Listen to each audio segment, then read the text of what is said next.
that he had put her head on a shelf and screamed at it for an hour, threw darts at it, and ultimately smashed her face in.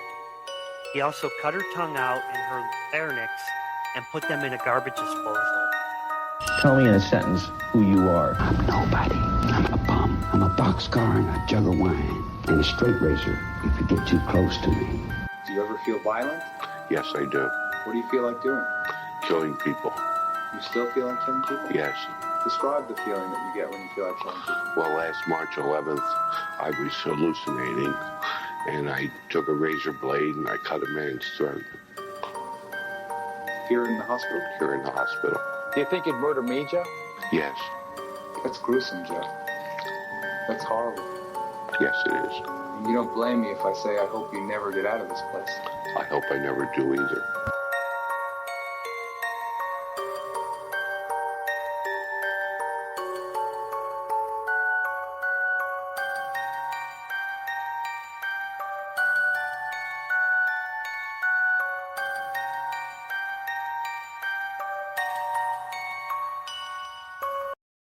Welcome, all you true crime lovers. Sit back, grab that blanket and hot beverage, and prepare for another Saturday night of The Murder Show. Whose mind and story will we dive into tonight? Now for your host, Tim, and alongside him, his co-host, Criminology, Chris, and Classroom Jackie. Today's story takes us into the heart of Cleveland's Mount Pleasant neighborhood, where a quiet house on Imperial Avenue hid a nightmare that would shock the nation. Anthony Edward Sowell, later known as the Cleveland Strangler, murdered 11 women between 2007 and 2009 before he was finally brought to justice. But his downfall began when the courage of 2 women who survived him. This is the case of the House of Horrors and the monster behind them. Welcome to the Murder Podcast Show. What is going on, everybody? Thank you, Classroom Jackie, for reading that for us. That is right. Look at this. You probably don't even know who the hell we are. I'm telling you, I'm living it. We're the same people. This is it. This is it. I'm living it. Yeah, so as you can tell, we got a new setup here, and we changed things around. We wanted to get a little more comfortable and get that podcastious studio feel going on in here. So got the sofa over there. We redid some things. I got a little crazy here with my setup back here, so now I'm in the cockpit, as Chris calls it, the control panel, the control center. So I am your host, Tim, and alongside of me is my amazing and glorious co-host, Criminology, Chris. Good evening, everybody. No, I hit the wrong button. Oh, I love that. Yes. That's Denzel, you know. We got a hold of him. And then alongside of Criminology, Chris is our director of all of our social media platform, Classroom Jackie. What's up, everybody?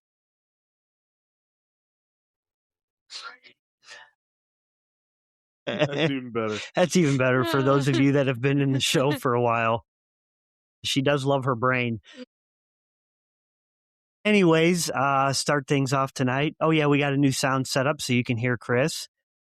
Chris, go ahead and talk again for us. Hey, everybody can Look actually at hear that. now. Everybody's individually controlled. New mic, New board. individually controlled. New seating. New Holy seating. mo- It's like Yeah, we're doing something right, guys. We're going up in this world here. we're going places and we don't care what anybody mean- says. If you search, like, for our case that we did tonight, we popped up on Bing on the second page of results. Hell yeah. So That that is was awesome. cool. That is fantastic. Yeah, our chat, we're in there. We got some people in tonight. We are, let me get things going here. Our sponsors, per usual, our 3 amazing sponsors, Crafty Corner by Laura. Laura makes all handmade crochet items, jewelry, plushies, and more. You can check her out on Instagram at Crafty Corner by Laura and on Etsy.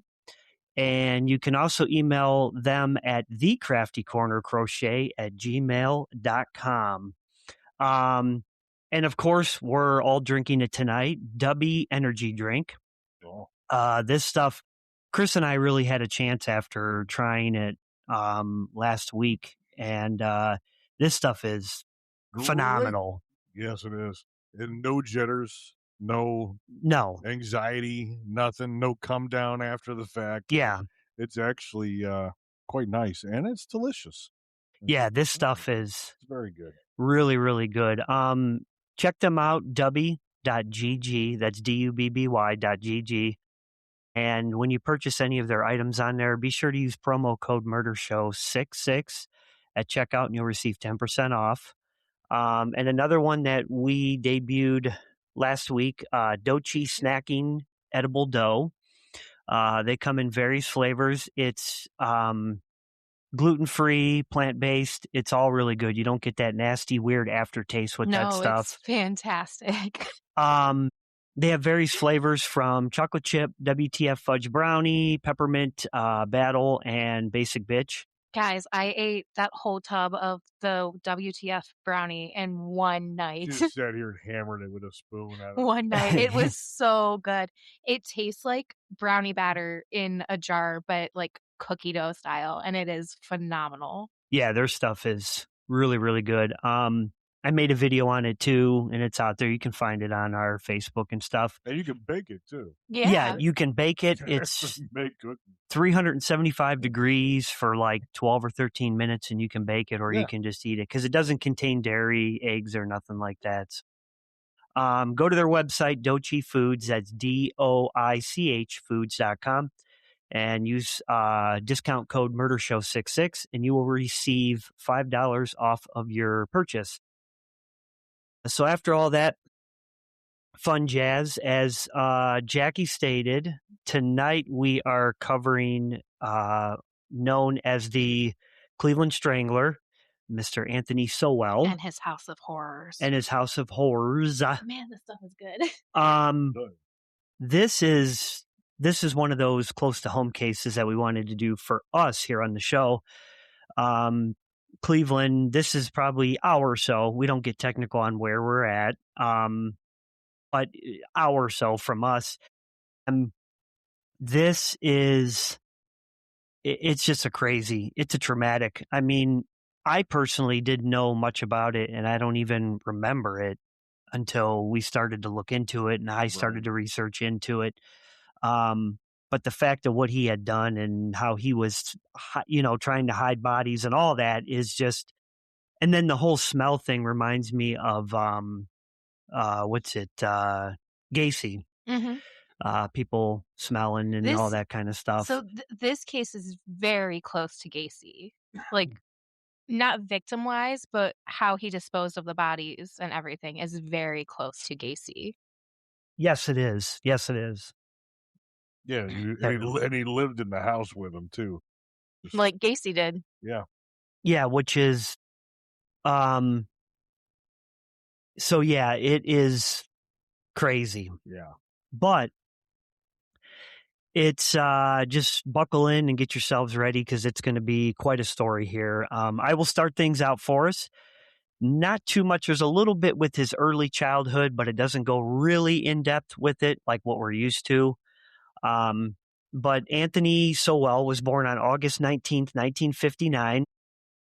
He was an American serial killer identified in the press, as we said, the Cleveland Strangler. He was born and raised in East Cleveland, one of 7 children born to a single parent, Claudia Garrison, which is his mom. Gertrude was her middle name. What a middle name. What an old lady name. Yeah. No, I picture Gertrude, and no offense to anybody, but I picture Gertrude as kind of like a 700-pound woman, maybe missing a few teeth. I see her as like one of the like Little House on the Prairie style with the dresses and stuff, but it's like a little old grandma. Yeah, but she's like a grandma. Yeah. What do they call those things? The Amish wear them. The bonnets. Yeah, that's what it is. It's like she's a little grandma, and her name's Gertrude, and she's wearing that kind of dress with the Amish bonnet. I'm wearing a bonnet next week now. I'll get you one. Thank you. That's great. I know people. I'm not going to ask. So anyways, I'm your host, Gertie. Gertie. Gertie. You know what? I sit on my bean. So, anyways, so he was one of 7 children, born to his mom, Claudia, and then there was 7 other children belonging to Sowell's sister, who they also lived in the household after moving in after her death following illness, chronic. So there was 13 of them in one house. Yeah. And as we know, a lot of the homes in Cleveland, they're not real big, you know. No. What's it, duplexes and stuff, a lot of them. Yeah, especially in that area in East Cleveland. I mean, Yeah. I mean, some of them may have been a little bit larger, you know. I think they said in that one documentary it was like 3 bedrooms. Yeah, it's not because Yeah. my dad used to own, rental homes down on the east and west side. And a lot of it, because I seen a picture of the house and it looks like a lot of the homes my dad owned. And they were, he'd have a family rent in the bottom and then a family rent in the top type deal. And I don't know if that was the case with him, if he had the whole house, but it was a Are 2-story. you talking about the one that he killed people in? Yeah. So the one that he killed people in was actually his father's house, who he moved into. We'll get into it later down, but the one that all the murderers were done was his father's house, so not the one that he grew up in. Oh, okay. Yeah, but he did have the 2nd and 3rd floor of that house to himself. Gotcha. So Anthony had an extremely abusive and traumatic upbringing, due mostly to Garrison, his mom. According to Anthony's niece, and some of this stuff is really fucked up. According to Anthony's niece, Liana Davis, she subjected them to physical abuse while her own children watched from adjacent rooms. In one incident, his mom forced Davis, which is his niece, to strip naked in front of the children, then whipped her with electrical cords until she bled. Holy shit. Which is, I mean... Well, she also used to tie him up to a railing and use a switch, like a stick. Oh, yeah. Yeah. Which, I mean, back then a lot of people were dealing with getting hit with switches and stuff. I know they were even hitting them in school too. Here and there, maybe when they were shitty, but not just yeah, common practice at home. So she was like a corporal punishment type person, like it beat the sounds shit like out of it. you. I don't Yeah. know if I'd call it punishment if it was just regular. It was just what abuse. What she did, right? Yeah. So shortly after that, Anthony himself begins raping his niece on an almost everyday basis for 2 years, along with other males in the house as well. Gee. Which is, I mean, when I looked that up, I was like, holy shit, man. So we kind of jump ahead a little bit. It doesn't really talk too much about like high school and all that kind of stuff, or how he was in there. They said he was very smart and a well-behaved kid. That documentary, they talked to a couple of his teachers. Yeah. They said he was smart. He was a well-behaved kid, didn't get in trouble, was model student pretty much. But that was as far as they said was about Yeah, him. it didn't like what we're used to hearing. It yeah. didn't really great. So jumping ahead a little bit, on January 24th, 1978, at the age of 18, Anthony entered the United States Marine Corps. He attended recruit training at Marine Corps Recruit Depot in South Carolina. After he graduated from boot camp, he was further trained as an electrician in the Marine Corps.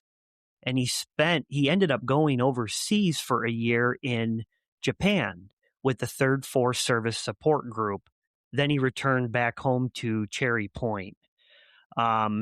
This is what blew my mind here is during his 7-year Marine Corps career, Corporal Sowell received a Good Conduct Medal with 1 service star, a Sea Service Deployment Ribbon, a certificate of commendation,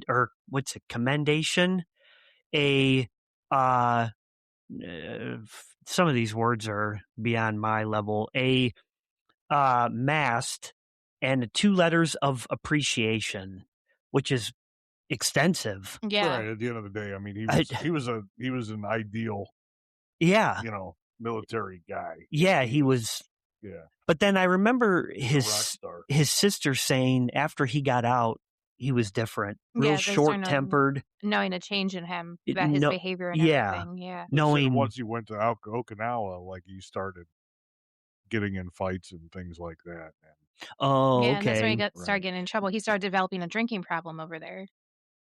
Oh, gotcha. So then it kind of just spiraled down Yeah. from there. Jackie, did you want to jump in or? No, I have after he goes to jail. Oh, okay. No, not a problem. Not a problem here. Oh, one of us forgot. Wait, no, it's okay. I'm just gonna say this. I do know that. I do know a little bit about it. That's No, why, it's so I fine. can cover it. It's fine. Until you can jump in. No, it's all good. Okay. So anyways, it's truly fine. I'm never ready. I'm going to be honest with you here, folks. So in jumping ahead a little bit, after he got out, he spent 7 years in the Marine Corps.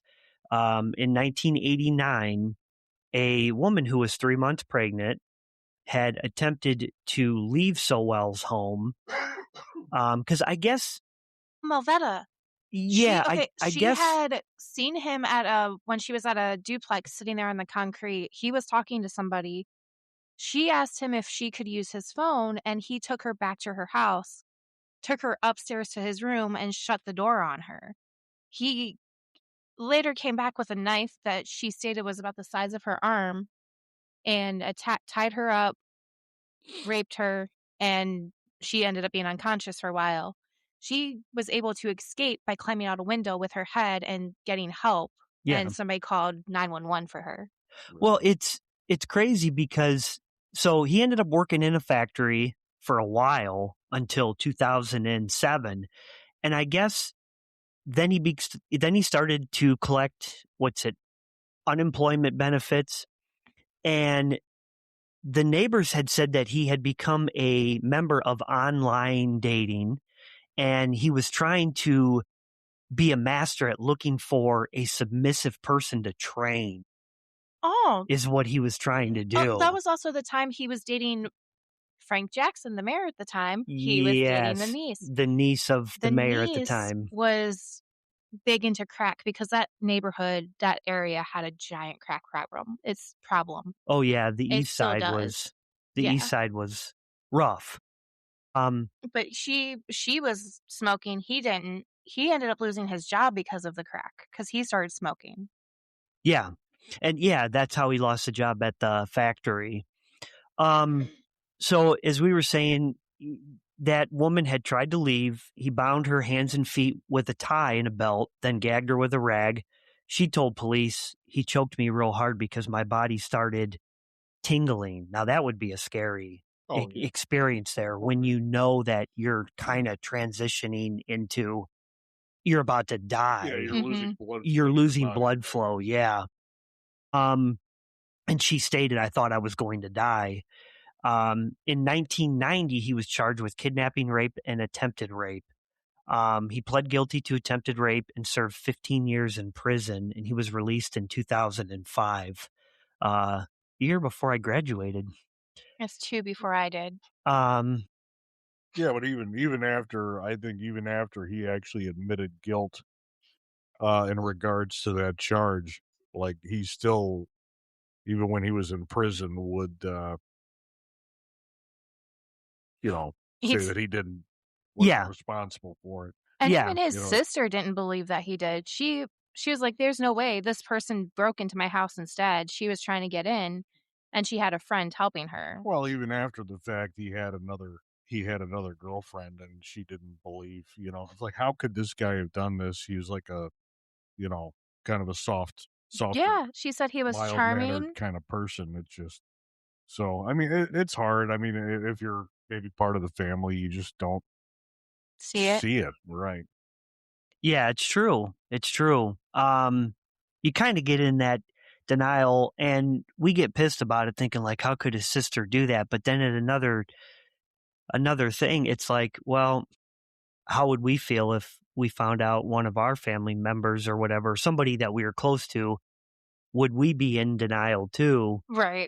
It's one of those situations where you don't really know how you'd feel unless you were in it, you know? Yeah, and based on past experiences from his sister and things like, she had mentioned that there was a lot of shit going on in that neighborhood, people getting robbed, and people coming up with stories and things like that Yeah. to absolve themselves of things.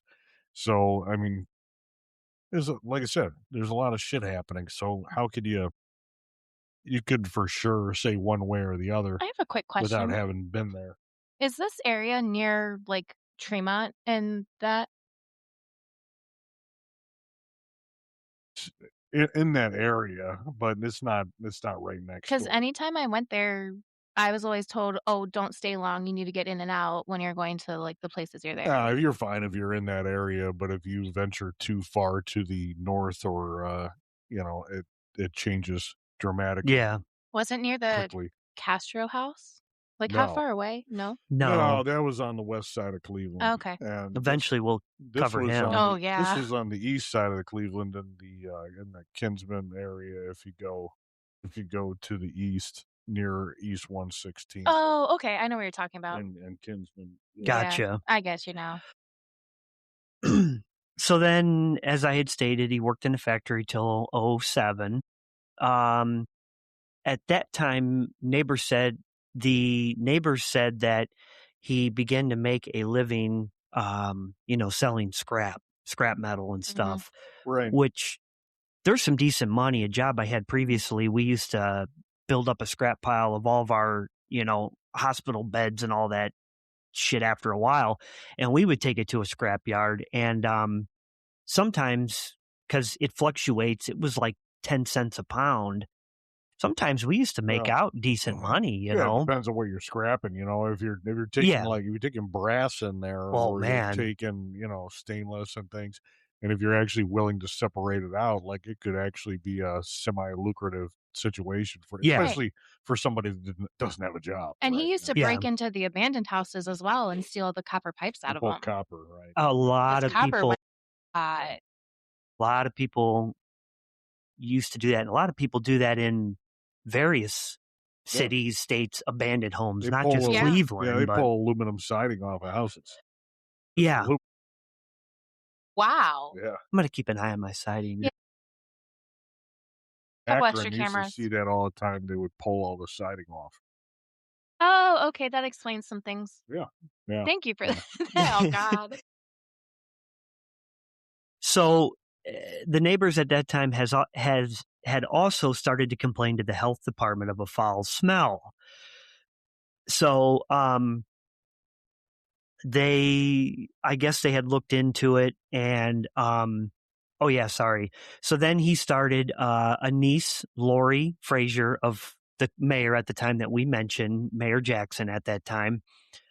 She began dating him, and shortly after his release from prison, and she said she smelled decaying bodies and was told that the smell was coming from Sowell's step mother who lived downstairs. Well, that was after she broke up. So she wasn't there when the smells and the stuff started. Yeah. Because it was between 07 and 09 that the victims started. And it was right after he broke up with her. Well, she broke up with him. So he was trying to claim it was from his mother's house who lives downstairs, which, what are you trying to say, that your stepmom is a stanky woman? Anyways. Or it was coming from Ray's sausage shop, which was located next door. Or the other theory was the sewer. The sewage.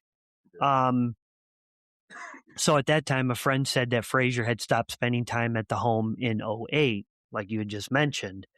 So then kind of leading in, where were you starting at again? Right into 2009. When okay, the perfect. Quest starts. So I didn't fuck this up. No, we're good. We're good. David's got a comment in the chat there. Anthony Sowell's house was 8 miles from, Tremont. Yeah, it wasn't Gotcha. right next to it. But That's crazy. Yeah. So go ahead. In September of 2009, which we're going to just say Miss Billups. there you go. went to Sowell's home after he had promised her drugs. Once inside, the situation turned violent. She was beaten, assaulted, and strangled until she lost consciousness. Against all odds, Phillips woke up, and Sowell let her walk out of the house alive.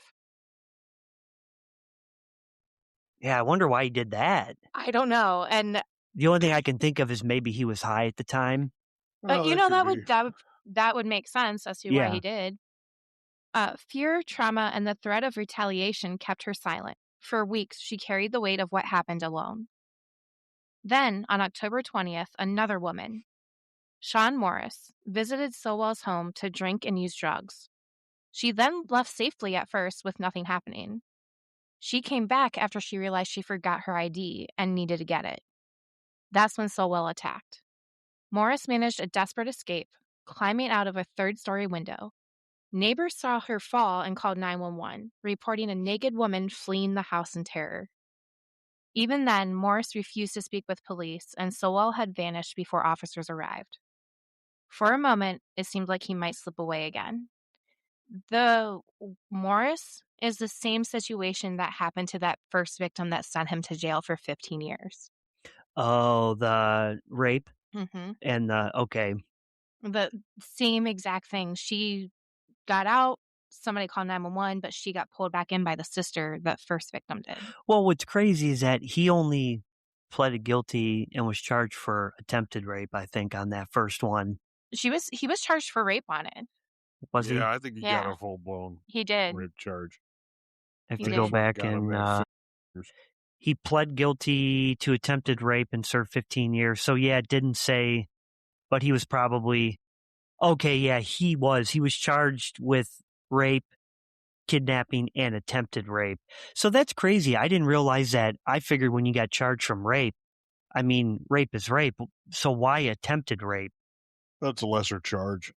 So maybe he pled guilty to a lesser charge in order to, in lieu of actually fighting the charges, they probably pled him on. So he probably made a bargain with him, said, I'll plead guilty to attempted if you drop the actual rape charge itself, which maybe would have bought him less time in behind bars. Gotcha. So he ultimately could have done more than 15 years. Possibly, yeah. Possibly.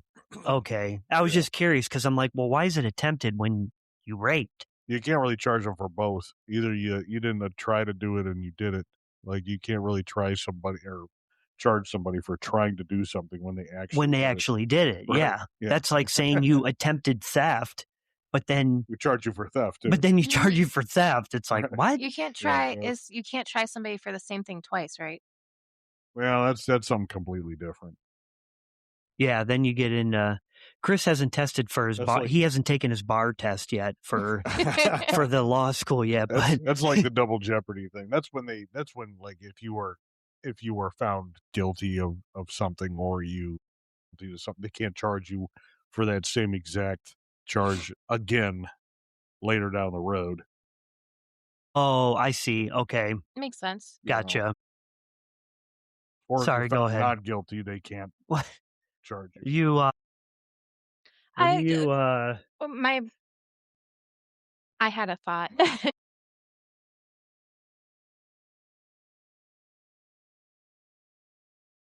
I had a thought, and it was a dumb one, so I'm not going to say it. Anywho, back to the show. But the following week, Miss Phillips made a life-changing decision. She filed a police report. Her bravery, combined with the incident involving Morris, finally gave investigators enough evidence to obtain a warrant to search Sowell's home. That was actually perfectly timed. On that note, I'm making neat sounds. My table. Your microphone picks up everything. Well, it's been a long day and a little simple tonight. Let's go. All right. What officers discovered on October 29th would haunt them forever. Inside the basement, they found the remains of multiple women. The first confirmation of a serial killer operating in plain sight. That search marked the beginning of the end for Anthony Sowell and the beginning of long overdue justice for his victims. When investigators stepped inside the house on Imperial Avenue, the first thing that struck them was the smell. a heavy, unmistakable odor that signaled something was terribly wrong. As they moved deeper into the basement, the horror revealed itself. In a shallow grave, they discovered 2 bodies. Their search widened, and with every corner they checked, the truth grew darker. 4 more victims were hidden in crawl spaces. 4 others were buried in the backyard, and inside the home, a woman's skull was found wrapped in a paper bag and placed in a bucket. This is very John Gacy-ish. Yeah. We all were just talking about that, I think, right before the show. Yeah. Very, very. It's messed up. Which is surprising to me that honestly, like I it depends on how you look at this, but I mean, in East Cleveland, like there's a lot of places to probably ditch a body. Like, why would you? I don't know. Maybe didn't have a mode of transport to move them. I don't know whether the guy had a car. Well, I mean, I it don't didn't even know. really talk about it. I wonder if he was afraid that they would get found, because look at the bodies that get found in the lake all the time out there. And I wonder if maybe he was thinking, well, if I hide them in the walls and stuff in the house, maybe nobody will know. But the smell! But I don't think he was thinking about that. And we don't know, too. He could have been high on crack when he was processing a lot of this in his head.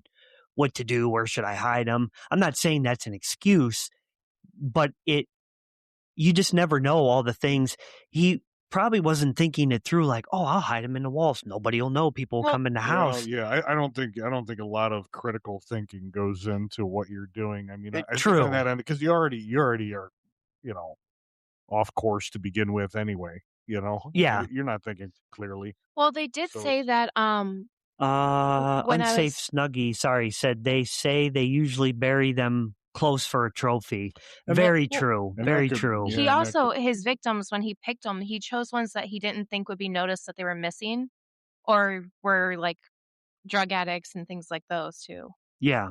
So it could be possible he's like, well, I'm just going to hide them here because they're not going to find them. Yeah. Oh, it's true. And the trophy thing, I forgot about that too, because we've came across that in quite a few cases where they say that they kept certain things from them. If you remember, I think it was the California highway killer that we did. I forget his name now, but he kept like shoes and different things. Remember? Yeah, and same thing with BTK. Like BTK, he had a stash of people's stuff. Driver's licenses. Yeah, and he called it something where he kept it. His hidey hole. Hidey hole. Yeah, his hidey hole. It's such a childish thing. Such a child. But, David, according to many articles, Sowell did not own a car. Okay. Well, there you go. You. Yeah, so it would have been a hell of a chore to try to transport. I mean, you're not going to go like grab a horse or something like that. What do you do? Oh God, I almost had Dubby go through my nose. Neighbor, hey, can I borrow your pickup? Yeah. What do you need, buddy? You got to go move some furniture? Nah. Yeah. Got to move a body. Call an Uber. Yeah. Back then, oh they my didn't have God. that, so, Call an Uber. We're going the route of that. Let me DoorDash. Yeah, nah. We just, but in all hilariousness aside, like, yeah, there would have been no way for him to move these. No, people. It just wouldn't have been able. And he couldn't have asked friends because he's like, "Hey, help me move this body." And Dude, what the hell? Too, he wasn't a large guy. I mean, it didn't look like he was large. No, he looked like he was just very skinny, maybe average height. But yeah, he didn't look built. He didn't look wide or nothing. Yeah, he was ex-Marine, so he probably was tough. But at the same time, he wasn't like benching 300. Yeah, he wasn't like Kemper, who was 6'7" and 300 pounds, or 6'9" and 300 pounds. Yeah. Yeah, and trying to move a body. I can't remember where I saw it. I don't know if it was a movie or something like that. Somebody said like, when after you shoot somebody, like if you shoot a 220-pound guy and he's fallen to the ground, between shooting him and him hitting the ground, he gains 500 pounds. Really? They said that's what it feels like because because it's dead weight. Right, exactly. When I did firefighting training. Yeah, We so had to do like a whole tower thing, and we would have to drag dead weight, which they used fire hose and they made it in the shape of a person. And we would have to get up underneath, shoulders and drag it. Was it 50 feet all the way down and around a cone and then Shit. back again? And it's brutal Yeah. I when would you have do it fallen like after that. like one step. Like, bye. I don't know how I did it because everybody's like, you're so small and shit. And I'm like, well, honestly, it doesn't matter on size when you do it. It's adrenaline. It's adrenaline. Yeah. So, but go ahead. Excuse me. In total, authorities uncovered the remains of 11 women, a discovery that stunned every seasoned investigator. Before the headlines, before the trial, before the name Cleveland Strangler became national news, there were 11 women, daughters, mothers, sisters, friends, each with a life far bigger than the circumstances of their deaths. These women lived in the same neighborhoods, walked the same streets, and navigated the same challenges. Many struggled with addiction or poverty, but those struggles never defined them. Their families remember them for their laughter, their resilience, and the way they kept trying, even when life made that hard. I'm going to butcher this name, and I apologize if anybody hears it. It looks like Tanya Carmichael. Tanya was the first victim identified. She was 50 years old, a mother and grandmother with a warm personality and a stubborn streak that her family adored. She disappeared after telling a friend she was running errands. Her family reported her missing immediately, but their concerns weren't taken seriously. They spent months searching on their own, posting flyers, calling hospitals, and begging for updates that never came. Sister Dozer was 38, mother of 7, and known for her sharp sense of humor. She had battled addiction for years. She was also trying to rebuild her life. Her family described her as someone who loved fiercely and stayed connected even during difficult times. When she vanished in 2007, her disappearance barely made the news. Lala Billups. She was the one who survived so well. Her courage helped her bring him down. She was outgoing, funny, and known for her big personality. After escaping his home, she wrestled with fear and trauma before finally deciding to report what happened. That decision changed the course of the investigation. I'm just going to say Miss Marsh. I'm going to read a couple more of these just because they're very short about the victims, but Yeah, that's fine. just We real got fast. time. Yeah. I'm going to say Miss Marsh was 38, a mother of 2 and someone who loved music and dancing. Her family described her as a free spirit who lit up a room. She struggled with addiction but was deeply loved and deeply missed. Kim Smith was 44 and known for her kindness. She had a gentle way of talking to people, and her family said she always tried to help others, even when she was struggling herself. Nancy Cobbs was 43 and a mother of 3, described as loyal, protective, and incredibly strong. Her sister said she had a heart too big for her own good. Amy Hunter was 47 and known for her creativity. She loved to draw and write. She had dreams of turning her art into something bigger. Her family said she had a quiet strength and a deep love for her children. Michelle Manson was 45 and had been a straight A student growing up. She was bright, ambitious, and had dreams of becoming a nurse. Addiction derailed her plans, but her family never stopped believing in her. I think a lot of these, as you go through these, it's just making us feel worse.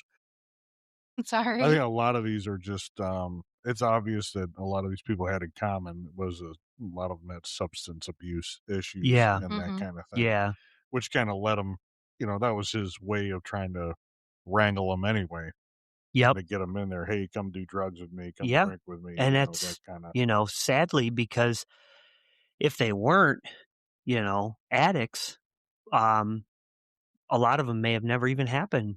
Right. Right. But yeah, it's that's true. And I didn't even think of that, Chris, until you mentioned that, Yeah, same thing we always talk about with transient people moving around and people that you wouldn't miss. But in this case, a lot of them were missed. Yeah. A lot of them were reported. A lot of Yeah. them were, and I think, the city of Cleveland actually throughout this entire ordeal you know, after the fact, I believe the city of Cleveland ended up paying out like a settlement.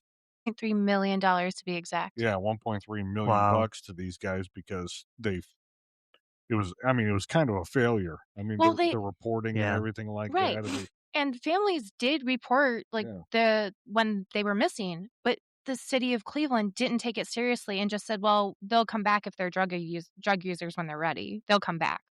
well, yeah, Didn't Yeah. give a crap. it was almost like a street justice thing. Is like they didn't care, you know, Yeah. nearly as much. Plus, like, I mean, even that place around the corner, you know, that sausage store. Yeah. That poor guy like ended up spending tens of thousands of dollars making repairs and upgrades to this place in order to satisfy the neighborhoods. And then it was And gone for like a week. Yeah. right. Like magically, I don't know, maybe it vanished or whatever the hell, but still it ended up not being him anyway. I'm sure he was pretty He probably got a lot of shit for that too. When people heard that, they probably started to buy into it. You Oh, know, yeah. like, Yeah, I'm yeah, sure He it's said- Ray's sausage shop, you know? yeah, probably He kicked his said people business would in the ass. be outside and mention the smell outside, but as soon as they walked into the sausage shop, it didn't have that smell. And they'd be like, why does it smell so bad outside, but it smells fine in here? Yeah. Yeah. Then you kind of start to think like, but you never know though, too. A lot of people don't really think that far into it because he could have the smokestacks on top of the building and wherever he's making it, it could be coming from just above the roof and stuff, you know, coming out into the air. But a lot of people don't think into that when they walk in and go, well, why is it doesn't smell in here, Well, but yeah. it smells out there? Yeah, And you think like maybe like let's check out the dumpster, and if that's not it, like there's a far cry between the smell of something cooking and something rotting Dying. and going bad. yeah, yeah, You know, yeah. Which is crazy to me because Mayor Jackson's niece stated that it smelled like rotting corpse.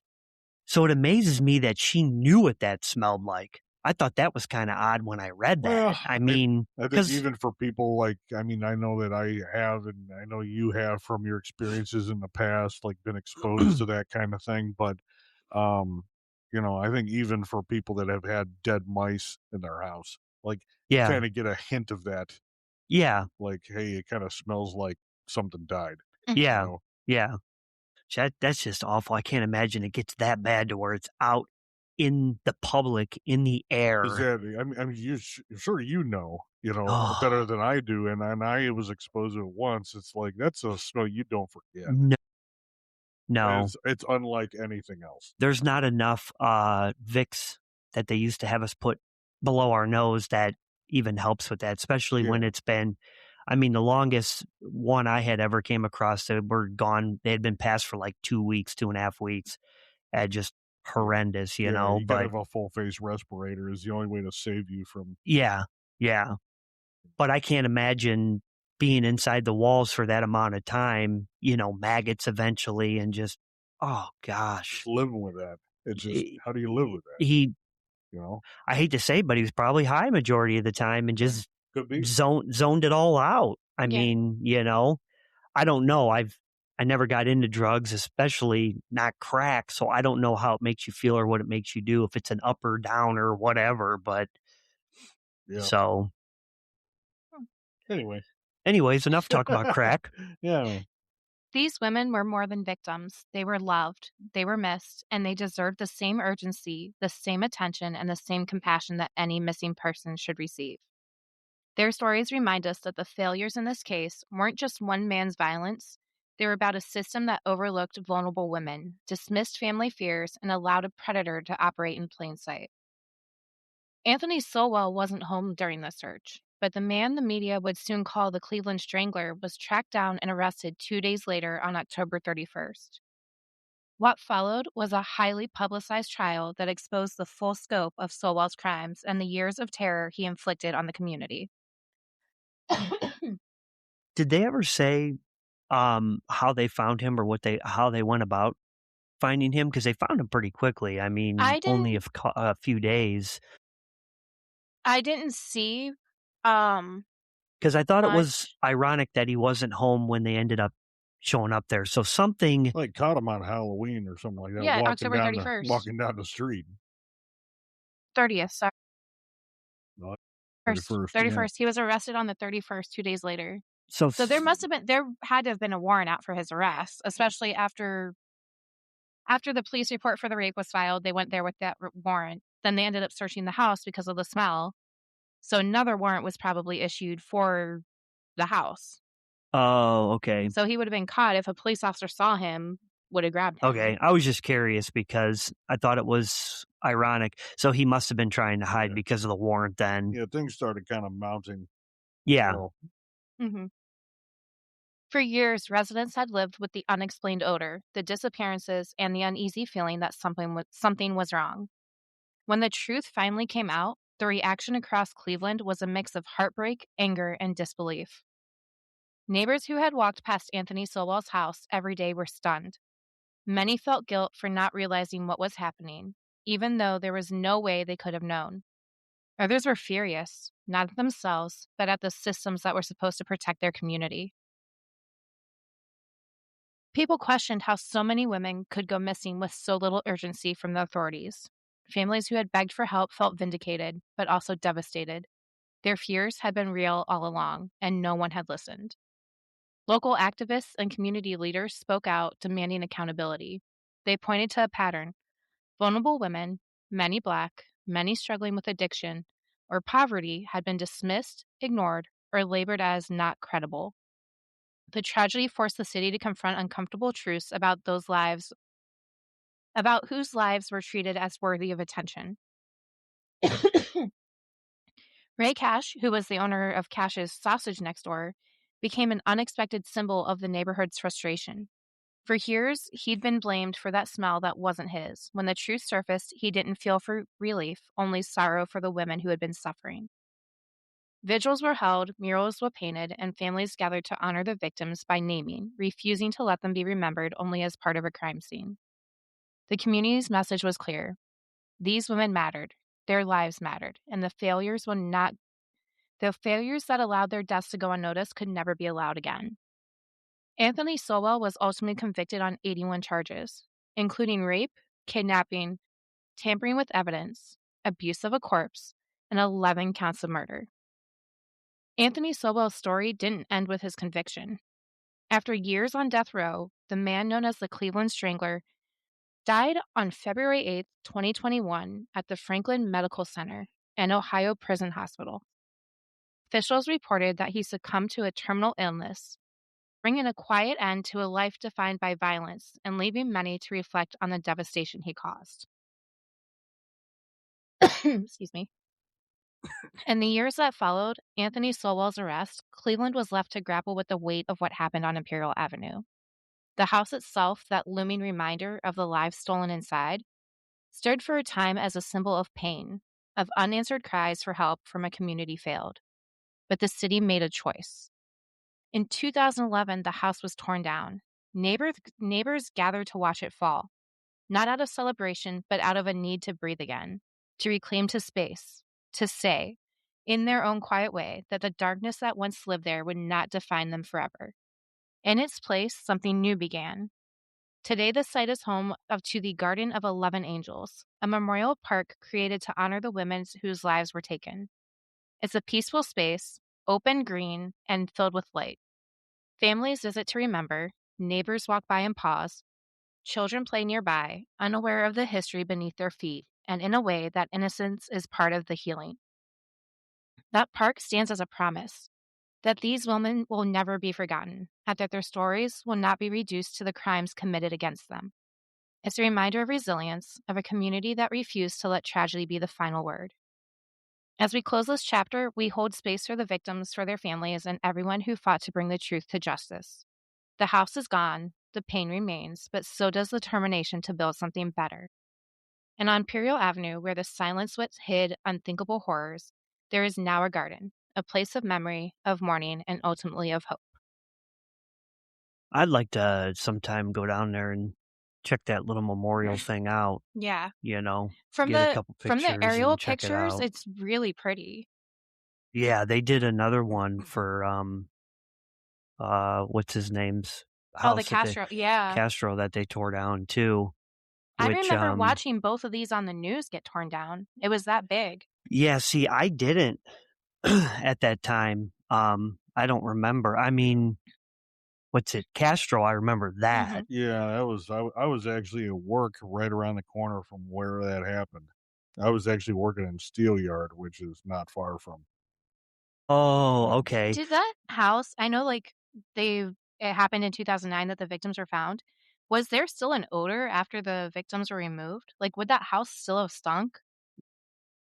I They'd have assume they boarded it up.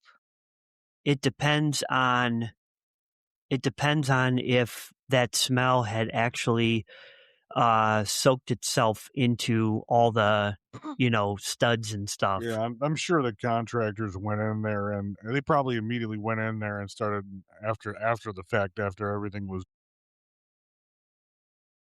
material Oh from the yeah. premises, in which case they probably started doing demolition to remove that material. And once they probably realized that this is, because you can't just throw that away, you Right. know, so they have to remove that and discard it or Does it get burned? well, they have to, however they end up doing it, they don't, it doesn't just go into a dumpster and go into a landfill. Like the biological material has to be disposed of in a certain manner.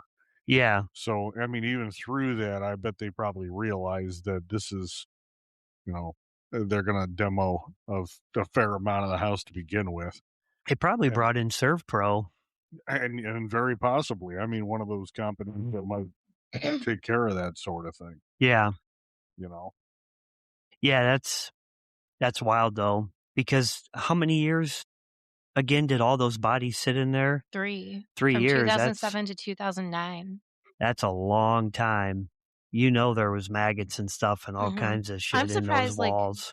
there wasn't a ton of flies. Like, Geen, with all the bodies that he had sitting there, even though they were unburied bodies, there was a ton of flies. Well, but thing is they were all inside the walls. It's true. But But still, even he the had smell to would have brought them in. which is crazy because he would have made more work for himself too, because he would have had to patch them up where he ended up putting them in at.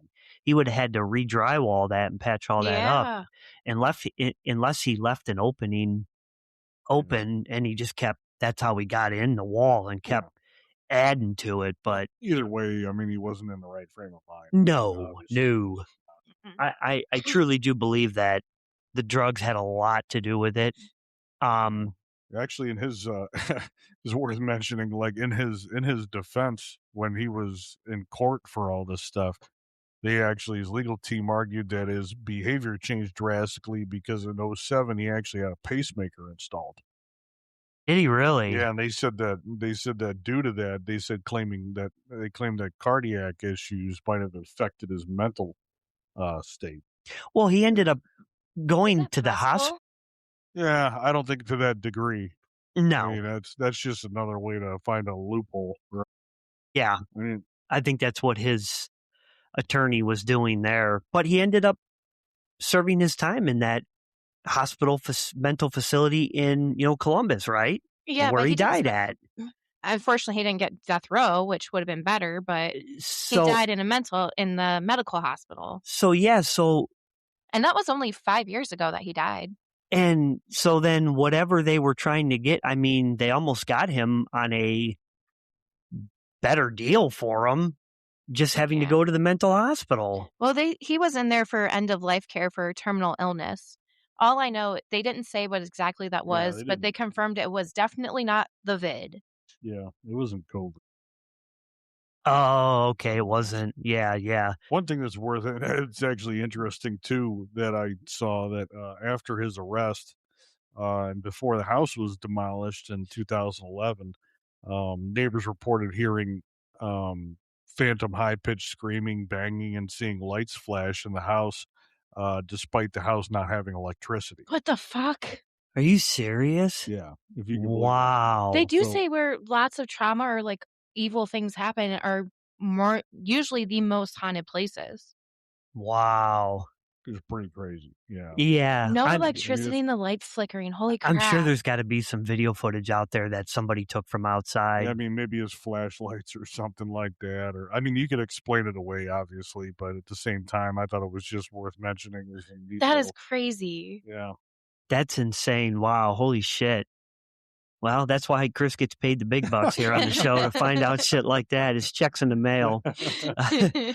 He gets paid before I do. I don't even get paid. I do this for free. Well, Chris is the only one that got the sweet deal out of the whole entire contract. So I do the social media. That's cool. I just work in the cockpit back here. Everybody's got their own deal. All right. Don't worry about it. Yeah, don't worry about it. Decoys. So, but no, wow, that's crazy. I'm going to have to look into that a little bit too. I'm kind of curious if anybody's got any, because it was probably boarded up, right? I would assume so. I would assume. Yeah. Especially after the case and like everything being removed and stuff, they would have had to board it up. Well, they usually do. Because people are going to want to try to get in there late at night. Let's go in there and we can video it and say that we were in his house. Let's see if we find any evidence or find anything. So, but I'm sure at that point it had all been stripped out. It probably was literally one just open space at that point. Oh, probably. They tore all the walls and shit down, like you said, Chris. But wow, so we don't even, it never even said what prison that he served the majority of his time at. Correctional Facility. Coffee. Down south of Columbus, about an hour south.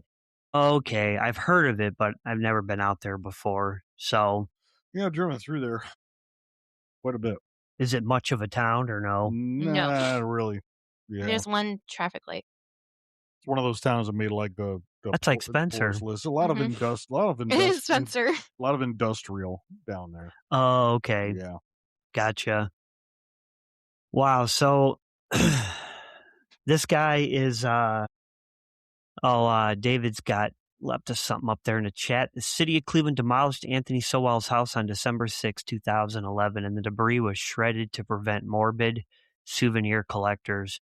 People would actually want to collect that shit. It's like Castro's house. They sprayed it down with fire retardant when they were tearing it down. As we run the murder show and we have, shit hanging all over. Right. And they would, and they threw it in a dumpster. Why would anybody want that crazy? I don't collect anything from any negative thing. Fucking house of horrors, though. Here, all right. Okay. Sorry, go ahead. Oh, she's mad. We cut her off. No, I'm good. But it's like with the Castro house, they sprayed fire retardant on it, stuff to like damage anything that could possibly be taken as a souvenir. Threw it in a dumpster and hauled it off somewhere, and I don't even know, I don't know if they ever said where they took it to demolish it, but they destroyed all of it for that fact. That's so wild. Well, I mean, but look at Bonnie and Clyde. Yep. Everybody that was their hair out and everything. Oh yeah. Which they were reaching into the cars. That was a whole different time then. Which it still blows my mind that they hauled that car through the center of town with their dead bodies in the car after they just killed them. There's a lot of anti-government stuff. Well, yeah. Then you can't do that shit now. That would be nuts. Turn on the TV and look, we're hauling so-and-so's body in their car right through the center of Cleveland. Yeah. In that specific instance, it was them kind of fighting the machine, and a lot of people that were, that didn't have any money found them as being fighting for their freedom. Yeah, which they're reaching in and pulling their hair and all that off of her and pieces of clothing. Steal your watch. Cow. I understand with the morbid souvenir collecting type thing. There's people out there who will do that. They'll go to graves and take small things off of them if it's a celebrity, stuff like those. So it's always been around that they'll collect morbid things. But things like this, like the Cleveland Strangler, Castro, other houses, Gacy's house, I wouldn't want anything out of those. No, could you imagine?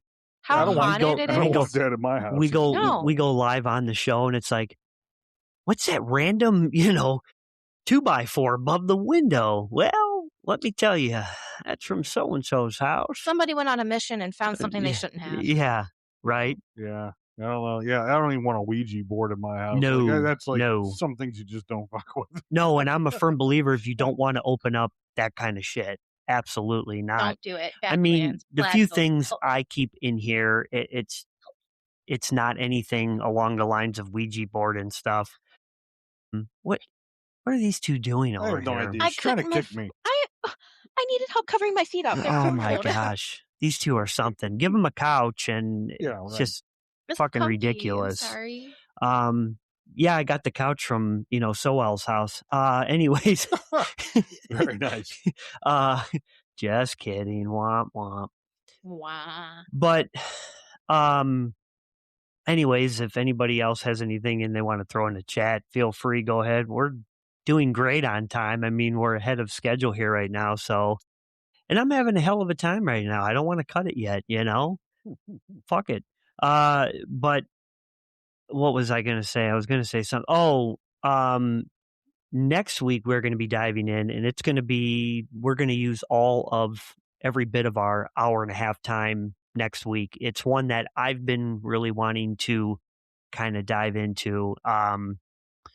And he recently just was on trial. I forget, maybe 4 years ago now, something like that. 22, 23-ish, I believe 22, 23. Mr. Murdoff. We're going to cover a lot of that. Murdoch. Yeah, well, Because if you're talking, well, we're not talking about Bernie here. Oh my God, Bernie. Depends on how you pronounce the GH. That's fine. So I fucked it up. We're not going to pronounce it, okay, like that.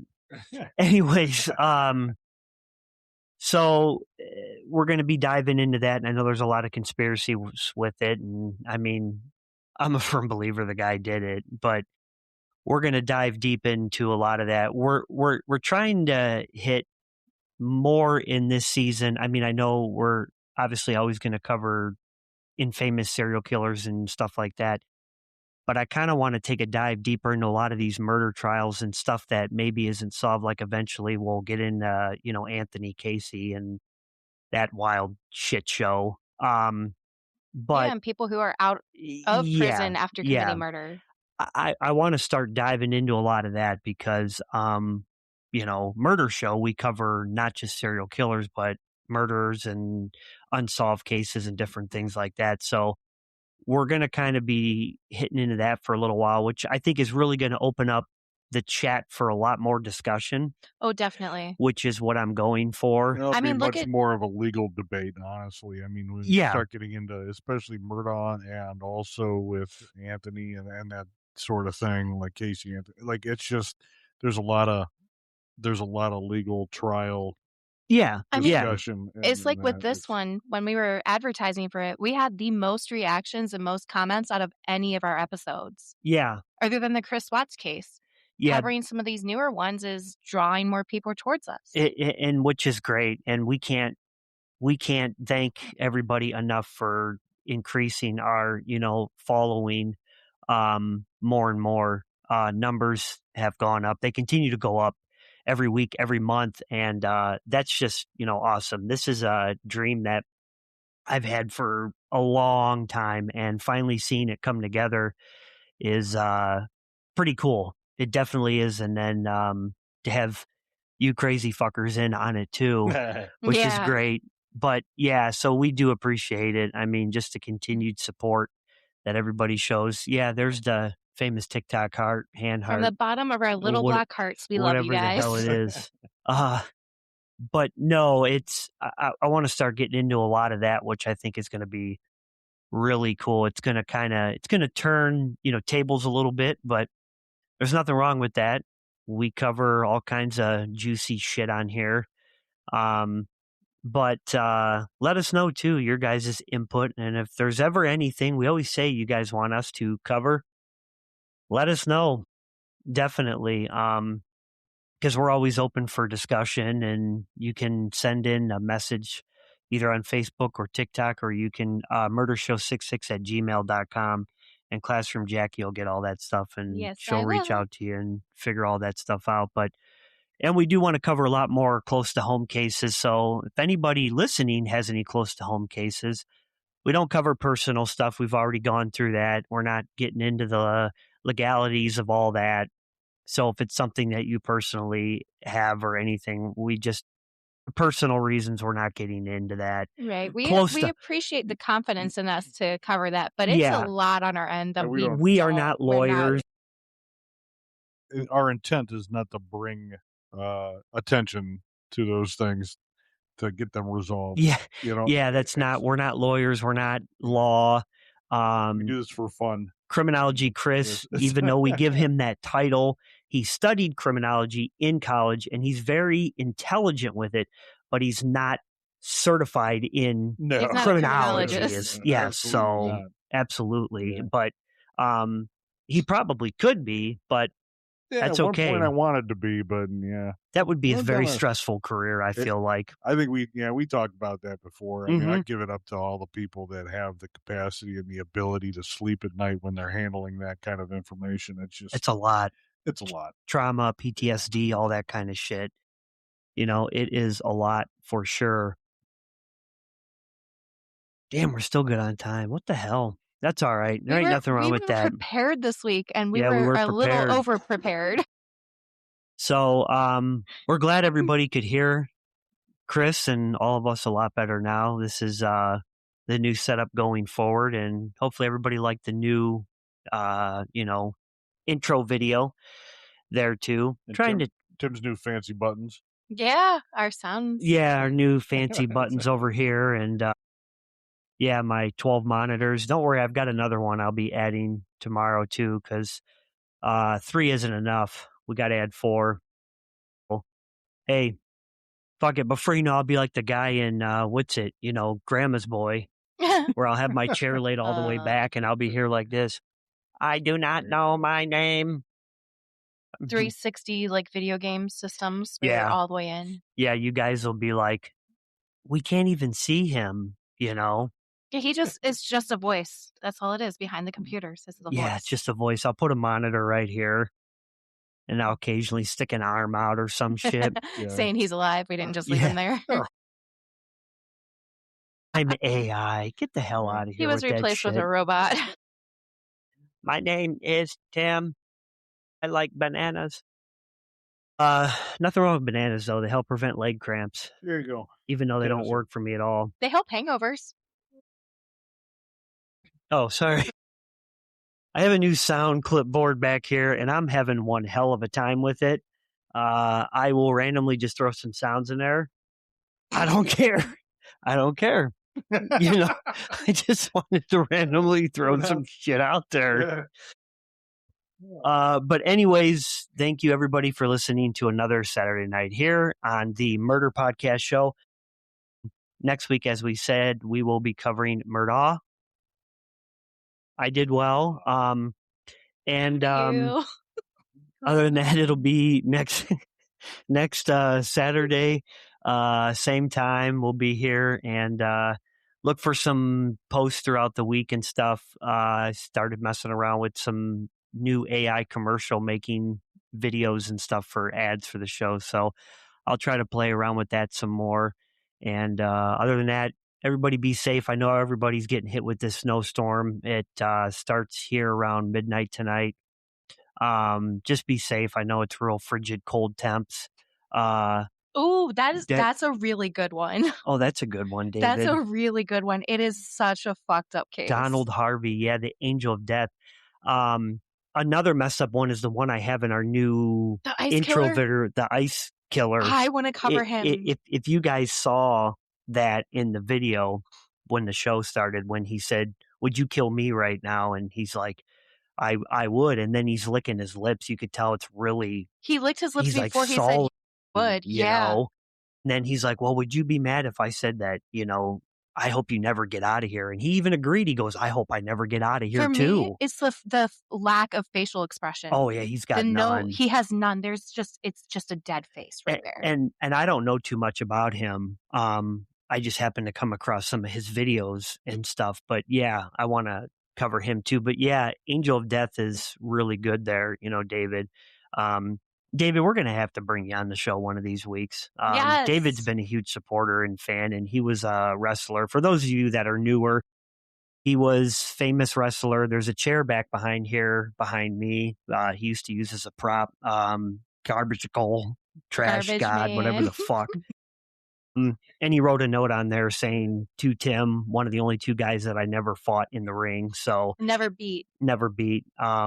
So yeah, David's been a huge fan of the show since the start. He may or may not be Classroom Jackie's father. We don't know. We also have to give him a shout out next week because it's his birthday. Yeah, so you better be listening next week too. Well, he listens religiously every single week. But one of these weeks, geez, when you hit that, it sounds like my roof's gonna cave in. It makes such a good noise. So It's like it's attached to a timpani. nobody hears it in the show though, Yeah. because it cancels it out. So they're probably like, "What are they hearing? Are they on shit right now?" But anyways, David, we'll bring you on one of these weeks, man. For sure. You're very, very, welcome. He's hanging out with Screen Scratcher. So, but anyways, Screen Scratcher's not there. oh, well, forget him. He's not even listening right now. Anyways, guys, as we send you out of here, thank you again for listening, supporting. Follow us, Facebook, TikTok at Murder Show 66. We forgot to mention our 2 big milestones we hit this last week. Oh, yeah, I'll let Classroom Jackie tell us our milestones. Our YouTube hit 4,000 views. Yes, it's at 4,200 right now. So between last Saturday and now, we hit 4,200 views on our YouTube. We can't thank you guys enough. And our TikTok officially hit 205 followers. That is awesome. And we are literally 1 subscriber away on YouTube from 60. So for the love of God, it's bothering my OCD. Please hit 60 because it's been at 59 since the middle of the week. So right now our YouTube is at 4,268. And guys, that views, is not a small number. No, that is awesome. And we do appreciate it. Truly. Yeah, outstanding is an understatement, definitely. So anyways, guys, we're going to quit rambling. We've butchered enough time here. We appreciate it. Everybody stay warm, stay safe, stay off the roads, let all the plow people and all that do their jobs. And I'm going to let Classroom Jackie take you guys out of here for the night. Same crime time, same crime place. See ya. Good night, everybody. See you, everybody.